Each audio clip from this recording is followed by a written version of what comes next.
بات کرنے کے لیے، گفتگو کرنے کے لیے، مذاکرہ کرنے کے لیے آتے تھے، آپ کی بارگاہ میں خدمت میں حاضر ہوتے تو بڑے تحمل کے ساتھ ہر ایک کی بات سنتے تھے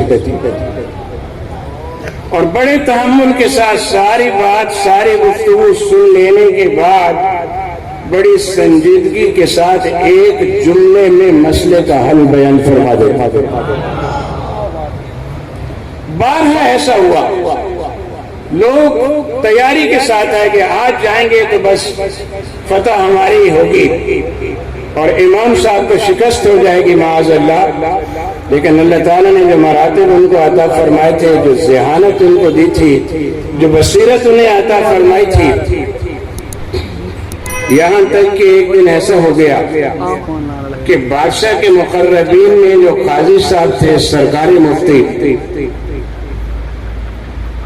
تو وہ حضرت امام صاحب سے اندر سے تھوڑی تھوڑی پرخاش رکھتے تھے۔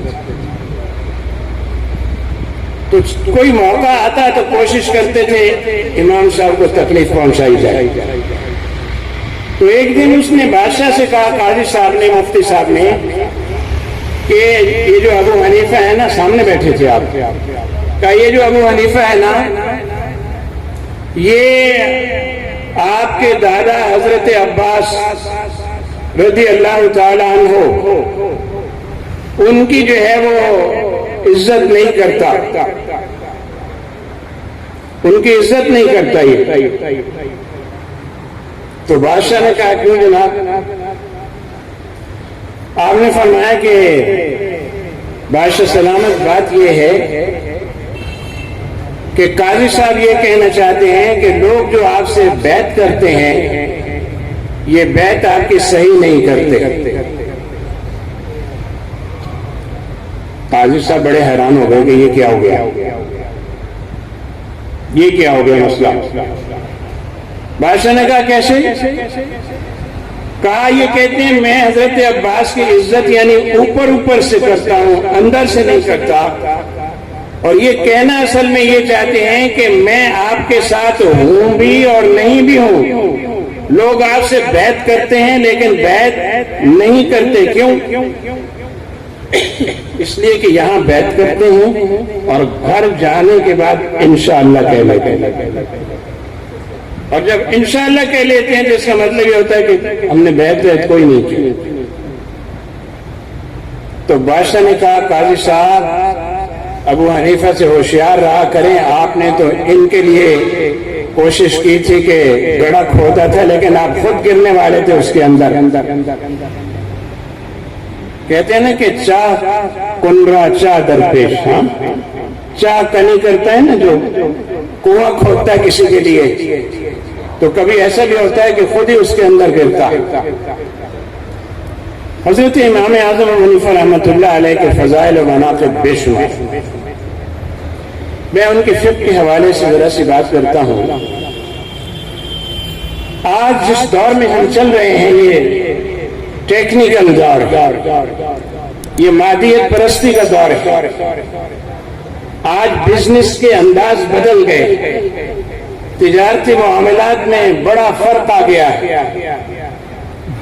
اور لوگ کہتے ہیں کہ علماء کرام جو ہیں یہ ہر دور کے پیش آمدہ مسائل کا حل نہیں پیش کر سکتے۔ افسوس ہے کہ انہوں نے امام اعظم ابو حنیفہ رحمۃ اللہ علیہ کی فقہ کا مطالعہ نہیں کیا۔ اگر ان کی فقہ کا مطالعہ کیا ہو تو یہ اعتراض نہ کریں، یہ بات نہ کہیں۔ آج آپ دیکھیے کہ لوگ بزنس کرتے ہیں، کاروبار کرتے ہیں، تجارت کرتے ہیں، اور تجارت کا اصول یہ ہے کہ جو آدمی جہاں سے تاجر مال خرید کے لانا چاہے لے آئے، اور اپنے ملک میں لا کے جہاں بیچنا چاہے بیچ دے نفع پر۔ تو قیاس کا تقاضا یہ ہے کہ اسے کوئی رکاوٹ نہیں ہونی چاہیے، جہاں سے چاہے وہ مال لے کے آ جائے، افغانستان سے لے آئے، ایران سے لے آئے، دبئی سے لے آئے، کہیں اور سے لے آئے، رکاوٹ نہیں ہونی چاہیے۔ قیاس کا تقاضا یہ ہے کیونکہ اجازت ہے۔ لیکن آپ دیکھیے کہ امام اعظم ابو حنیفہ رحمۃ اللہ علیہ کا جو اصول استحسان ہے، اس نے آج کے دور میں ہماری کیسے رہنمائی کی؟ حکومتوں نے پابندیاں عائد کی کہ جناب بغیر امپورٹ پرمٹ کے امپورٹ نہیں کر سکتے، بغیر لائسنس کے ایکسپورٹ نہیں کر سکتے، بغیر کسٹم ڈیوٹی پے کیے ہوئے مال اندر نہیں لا سکتے، اور لوگ لانا چاہتے ہیں بغیر کسٹم ڈیوٹی کے، بغیر ٹیکسز پے کیے ہوئے، بغیر اس کو اس سرخ فیتے سے گزارے ہوئے، یا ہر مال کی چیکنگ ہوتی ہے کچھ دینا پڑتا۔ تو میں نے کہا کہ قیاس تو یہ کہتا تھا کہ مال کو آنے دو، کوئی مسئلہ نہیں ہے، تاجر ہے کہیں سے بھی خرید کے لائے، لیکن اصول استحسان نے یہ بتایا کہ اگر اپنے ملک کو اس سے نقصان ہوتا ہو تو پھر یہ ہے کہ لانے والوں پہ پابندی لگائی جا سکتی ہے کہ اسمگلنگ نہیں کر سکتے۔ آج کے اس دور میں اسمگلنگ پر پابندی لگانے کے لیے ہم نے امام اعظم کے اصول استحسان سے رہنمائی لی۔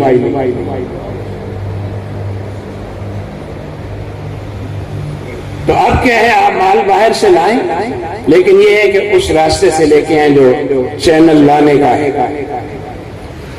اور آپ رات کی تاریکی میں پیٹرول کے ڈرم بھر بھر کے براستہ، ٹینکیاں بھر بھر کے براستہ بلوچستان درآمد کریں اور وہ اسمگلنگ کے طریقے پر ہو، تو حکومت وقت کو اس پہ پابندی لگانے کا مکمل اختیار اسی فقہ حنفی کی روح سے۔ بلڈ ٹرانسفیوژن کا مسئلہ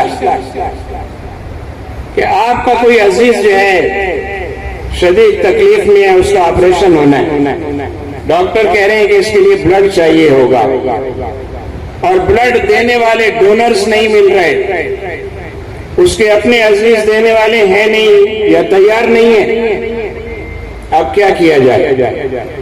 قیاس کا تقاضا تو یہ ہے کہ خون انسان کے بدن کا جزو ہے، حصہ ہے، اور انسان کا جسم جو ہے وہ محترم ہے، اس کا احترام ہے، اس کو بیچ نہیں سکتے کوئی بھی جزو انسان کا۔ تو پھر خون جو ہے اس کو بھی بیچا نہیں جا سکتا، ڈونیٹ نہیں کیا جا سکتا۔ اب مسئلہ کیسے حل ہو؟ پھر تو لوگ بولیں گے نا کہ جناب آپ کی فقہ جو ہے وہ معاصر مسائل کا حل نہیں پیش کرتی، لیکن ان معاصر مسائل کا حل امام اعظم ابو حنیفہ رحمۃ اللہ تعالی علیہ بہت پہلے پیش کر کے چلے گئے، اور آپ نے بتلا دیا کہ قیاس کا اگرچہ وہ طریقہ ہے، اس کا وہی تقاضا ہے، لیکن استحسان یہ کہتا ہے کہ جان بچانا کسی کی فرض ہے۔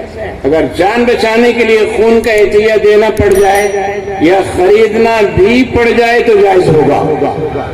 آپ دیکھیے اسی پہ عمل جاری ہے۔ آج بھی کئی علماء کرام سے آپ فتویٰ طلب کریں، آپ کو یہی جواب ملے گا۔ گردے کی تبدیلی، کڈنی کا ٹرانسپلانٹیشن ہے، اصول یہ ہے قیاس کا کہ یہ بدن انسانی ہے، جزو انسان ہے، نہ اس سے نکالا جائے نہ کسی کو لگایا جائے۔ لیکن استحسان کے اصول نے یہ بتایا کہ اگر ایک آدمی کا انتقال ہو گیا ہے اور اس انتقال کیے جانے والے شخص کا گردہ نکالا جا سکتا ہے اجازت سے، اور اس کے لگانے سے کسی کی جان بچ سکتی ہے تو اس کی اجازت ہونی چاہیے۔ سو آپ دیکھ رہے ہیں کہ ہمارے یہاں جتنا ٹرانسپلانٹیشن ہے اس کے لیے فقط یہی ایک راستہ ملتا ہے، اصول استحسان کی بنیاد پر، ورنہ نہیں لگا سکتا۔ اور ہاں تجارت